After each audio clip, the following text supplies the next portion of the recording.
These ain't glorified gang or prison stories, man. These is lived experiences. Welcome back to the Swang Glow Podcast Show. Dude Rock Crip. It's an absolute pleasure to be back here at this round table amongst my round table family. Man, salute to all of y'all for joining me. Now, look, as y'all know, I've been spinning the block, going from hood to hood, set to set, in remembrance of a lot of the dudes that I have ran across over the years, crossed paths with, built bonds and friendships with, and still maintain a lot of those bonds and friendships to this day. Okay. However, with this particular person, I haven't been able to catch up to him since the time of 1995 when we was in the Los Angeles County Jail together.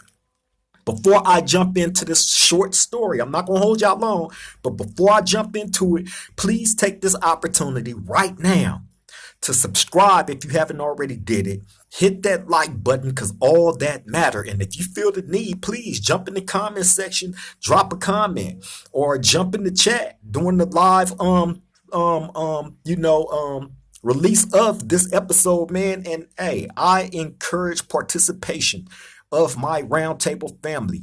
You feel me? So all are welcome. Please don't hesitate. Like, comment, share, and subscribe to the Swang Glow Podcast. If you haven't already did it, I would greatly appreciate you. Okay, now, like I was saying, this story have to do with my boy, Lil Evil from 11-8 East Coast. Right now, me and Lil Evil was in the Los Angeles County Jail in 1995. We was on the 3000 floor, 3800, the state module. The state module, I've told y'all, is a particular section of the Los Angeles County Jail where they will put you if you've been to prison before or if you've been to the California Youth Authority before. Basically, if you're on parole and you get locked up, they're going to send you to the state module. This is how they did it back then in 1995 in the Los Angeles County Jail. Anyway, this is where I met my boy Lil Evil from 11-8 East Coast, right? Why he was so impactful to me and in my life is because we was two young dudes that was fighting very, very serious charges. Sitting in Los Angeles County Jail with the whole feeling like the whole entire world was against you and you're fighting these very, very serious charges at a young age. Now, like myself, I don't believe Evil had any crimes on his case. Now, I'm not going to go deeply into the particulars of Lil Evil's case. However, his case was nationally televised and spoke about. Right now, it was an incident with bro riding on the bus, minding his business, and I guess some other dudes jumped on the bus that his hood didn't get along with. And when that happened, I guess words was exchanged between him and the guys that his hood didn't get along with. However, they didn't do nothing while he was on the bus. Okay, so bam, I guess he made it to his section during that bus ride and was able to make it off that bus. And next thing you know, shots rang out. Now, I don't know if Lil Evil did that stuff or not. I don't think he did. He never told me that he was guilty of doing something like that.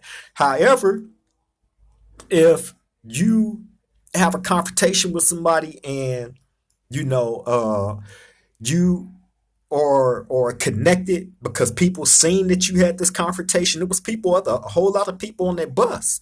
This is a regular transit bus, right? Whole lot of people on there, which means a lot of witnesses, right? I don't think it was one person that was on that bus outside of the people that he had the confrontation with that said that Lil Evil did anything. However, when them shots rang out, the bus got shot up, and what ended up happening is somebody that was riding on that bus that didn't have nothing to do with this incident ended up catching the bullet and passing away. Right? Innocent bystander. Catch a bullet, pass away. I guess whoever was doing the shooting was, I don't even know if they were shooting at these people that the homie got into it with. I don't know. I'm not here to figure that case out. You feel me? Shout out to the homie Lil Evil, 11-8 East Coast. Shout out to all the 11-8 East Coast. As a matter of fact, shout out to all the East Coasters from the first streets own up to the one I knows. Ain't nothing but love and respect there. You know, I'm gonna end up spinning the block quite a few times when it comes to the coasts. Hey, like I said, man, I got bonds and real friendships and relationships with a whole bunch of people from everywhere. I promise you. You feel me? But with the homie evil, like I said, man, this incident took place. This a young lady, she was a young lady that lost her life on that bus. You know, when the gunfire started. Okay, now, like I said, I don't know if evil did that or not. Can't say. And even if I did know that he did it, I wouldn't say that he did it anyway. Point blank, period. However, he was charged for it. So, bam, in that situation, bro, in the midst of him fighting that case, you know, the young lady that lost her life, her mother, ended up going on the Oprah Winfrey show. On the Oprah Winfrey show, and talked about this situation with her daughter getting shot up and unalived on that bus, right? And I remember seeing this episode of Oprah just, it was like a random thing because I wasn't really a big Oprah Winfrey fan like that, but it was just a random day where that show was on and this lady was on there talking about this situation, and I couldn't believe it. She was talking about the homie Lil Evil, right? She's on there crying, her and Oprah, right? This is documented. I promise you, y'all. They probably still got that tape of that episode up. I don't see why they wouldn't. However, you know, yeah, the mother is on there crying, telling the story. Oprah Winfrey is listening to this crying. I'm talking about tears is streaming down both of their face. And of course, anybody that lose a loved one like that in a situation that had nothing to do with them, you definitely gonna feel it. You're gonna feel robbed, right? You're gonna feel robbed. You know, and I'm almost positive, you know, that the homie Evil probably felt bad about that young lady losing her life as well. You know, although this is something we never talked about when me and him was physically side by side together, because you got to remember, this was my dog. This was somebody that, and we was known for this. And anybody that was in that Los Angeles County jail in 1995 in the state module, man, we was in there knocking stuff out every day. And I'm not saying this to brag. I'm telling you, we was young dudes. Our mentalities was aggressive. We was young gang members. We was young Crips. So, and we was angry. We was angry about being locked up, what we was locked up for. And, you know, we was just mad at that whole situation. So naturally, we in there doing our thing. We in there, man, I'm telling you, we tearing stuff up every day, you know, and that was anger based. However, me and the homie Lil Evil never talked about his case. I never talked to him about my case. That ain't really something that you do, you know, when you are actively fighting these charges. Because, and I'm not saying anything bad about the homie, and I know he would never say nothing bad about me, but you know, when you go to that LA County jail and you encounter people, they throw informants in there with you all the time to get you to try to talk about particulars of your case so they can take it, turn around, and use it against you. I've seen it happen. It actually happened to me a couple of times on the case that they convicted me for, right?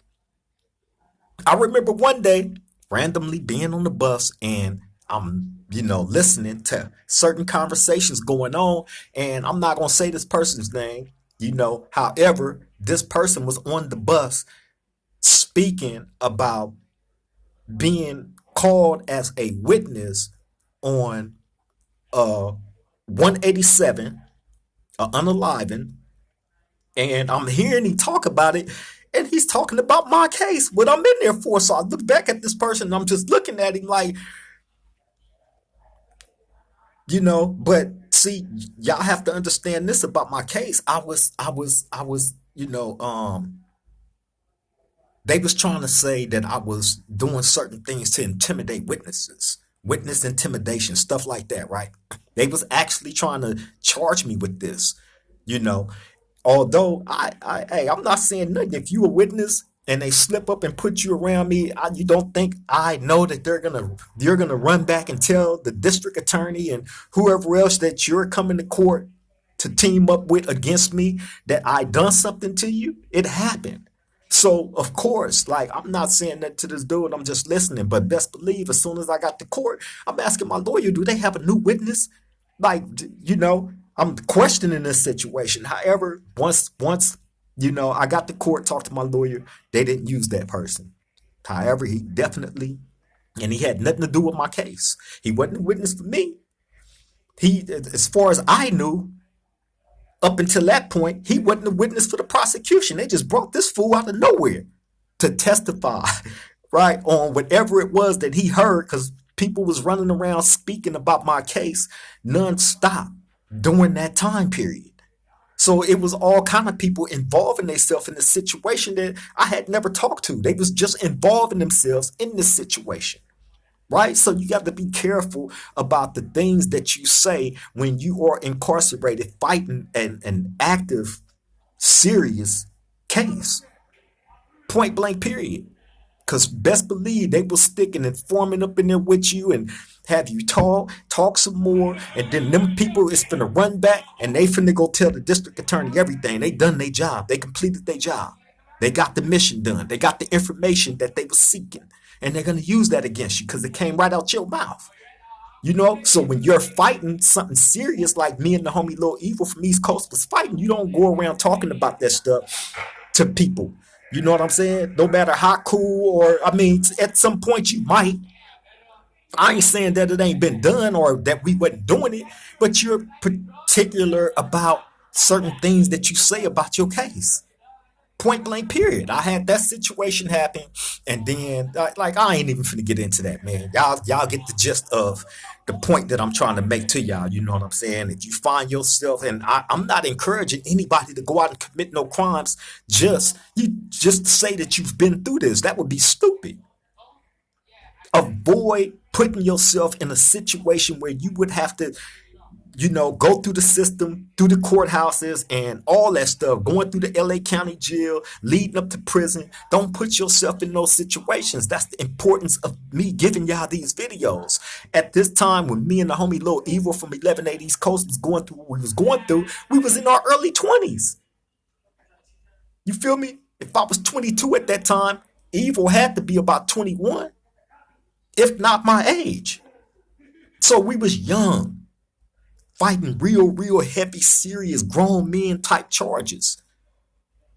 You feel me? But yeah, man, I remember seeing that episode of Oprah Winfrey where this young lady mother was on there talking about how her daughter was on the bus on her way home, and a confrontation broke out amongst some gang members, and next thing you know, the bus was getting shot up. And I'm listening to this and I'm like, wow, man, like, you know, it was crazy, within itself, knowing the homie and knowing his character and the type of person that he was. Bro was a stand-up dude, a real one. This is somebody that I had with me every day. This was he hung with me and the other dudes that was in there from my hood at that time, man, like he was one of us, and I hung with him like I was one of them from the coast. This how tight me and bro was. And anything that I involved myself in at that time, best believe he was right there by my side with me. And that's just how we got down. Shout out to the homie Cornbread too from 190. He was another one that was in there with me at that time where we was young, active gang members, socking shit out, just to keep it real. And that was just our mentality at that time. Feel me? Any enemigos or any of that, we was pushing up on them aggressively. Y'all think I'm lying? Fine, locate these men. Locate them and they'll tell you themselves, or anybody that was in that Los Angeles County jail at that time when we was down there doing what we do. And again, this ain't the glorification of, violence, of gangs, of jail, of prison, or none of that. This was a mentality. This is letting you know, because I don't see that mentality in a lot of dudes today. Or maybe, it's just shown in a different way. You feel me? I can't take nothing away from this generation or the generation before it or none of that, because everybody do their thing differently. The game is definitely going to change over the years. So what you was used to, it might change. It might look a little different. It might look a little strange to you, but it's working for them. So I'm not going to crucify them. However, like I've said before, the people that I've run across, these men like that I'm telling y'all about, like Lil Evil from 1180 East Coast, like my nigga Cornbread from 190 East Coast. These are dudes that, like I said, we was young. These are respectable men from their section, and what makes them impactful to me and in my life, because when you had to become that environment at that age, you was either gonna become it or you're gonna become a victim of it. You feel me? And I was not into being a victim of anything. You feel me? So I felt like I had to set the standard, set certain standards, during them times in different situations, where it called up on us to stand up and ride for, the cause. And the cause being Crip and, anything that revolved around that. Period. And if you wasn't of a certain caliber, you wasn't gonna be around us. And that was just the mentality. So when I look around in this day and age and I don't see these kind of men, these are the type of people that I had grown familiar with over the years of being real troopers, real stand-up dudes. You feel me? And again, not taking nothing away from the newer generation, the generation of today. I'm not taking nothing away. I just ain't banged with that generation like that. You feel me? So I don't take nothing away from them. Not at all. Although I definitely utilize these videos, not to put anybody down, but to game you up a little bit more. You feel me? I'm not here to recruit anybody into jumping into this gang stuff, jeopardizing your freedom, jeopardizing your safety, placing distance between you and your family and your kids and the people that love you, because trust and believe, when it happened, it hurt. Something you would never be able to get over. Imagine my moms back then. Imagine the homie Lil Evil from 1180 East Coast moms back then. What they was thinking and going through, knowing that they children was facing such serious charges and cases and incarceration. And then, with all the stories that get out to the public about, whether it's the Los Angeles County Jail or prison or whatever, you hear about all kind of crazy stuff. And best believe, if you're hearing about it, your parents and everybody else that love you and care about you is going to be hearing about this stuff and hoping and praying that, while you're in that situation, that you make it through it safely and out of that situation in one piece as you went in, just smarter. It don't always happen like that for a lot. So the point of these videos is to keep y'all from even having to go through any of the stuff that myself and others like me have been through. Consider this a cheat sheet. You feel me? You think I take pleasure in having to sit and recount different situations, scenarios, and time periods of being with these guys that I consider to be stand-up men that I know, if given another opportunity in society, how productive they would be. You feel me? And I say a good 9 out of 10 of these men would definitely be productive citizens in society that have something to contribute of worth that can actually help rather than destroy and break down these younger dudes. Game them up, make them smarter. Let them know that it's cool to be smart. It's cool to read. It's cool to be aware. You feel me? Because they are creating history for those that's going to come up under them. You want them that's coming up under you to look at you as an idiot, as a dummy, as a person that you ran into a wall 1,000,000 times and you can't teach me nothing but to run into a wall. You want to be looked at like that? So of course, those of us that's of age that has that experience of life where we completely made a whole bunch of wrong choices, bad mistakes that we would like to go back and correct, rectify. However, it's too late in the game for that. So the best way that we can correct things and rectify things is changing ourselves, our way of thinking for the betterment of not just ourselves and our family, but those that's coming up under us that we say we care about, that's coming about these communities where we're from. Point blank, period. You feel me? So yeah, man. I sit and I think and I recount certain situations. It's a number of things that I can tell you and stories that I can tell y'all that me and Lil Evil from 11/8 was engaging in, a little bit more in depth. However, that would look like the glorification of, the things that we are never here to glorify. You feel me? It's to teach y'all, man, a better way of doing things, just to give you a thought like, you know what, I might not want to make this choice because I was listening to the OG's video, and I hear these stories that he tell, and I ain't never trying to be put in no situation where I got to go through the stuff that these dudes then went through. Because trust and believe, when I was young and out there in society, it wasn't no videos like this being made, warning me about what to expect. I've told y'all my first time going through the county jail and going to prison and how I was looking around and confused about everything and didn't know what to expect. There was no YouTube. There was no OGs making videos from prison, from a horrible situation that's trying to help y'all not go to prison, not make those same mistakes. I could care less if you gangbanging or not. If that's what you choose to do with your life, do it. But you have to be the best person that you can be doing it. Point blank, period. But yeah, man, shout out to my boy Lil Evil, 11/8 East Coast. Shout out to my boy Cornbread, 190 East Coast. Shout out to all the coasts, man. You feel me? Like I said, from First Street to 190, this is me, showing love, like always, to somebody that I have a lot of love and respect for. You know what I mean?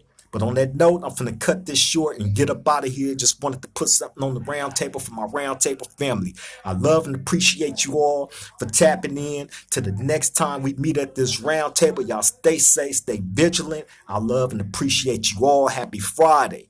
Enjoy y'all weekend. Triple gang.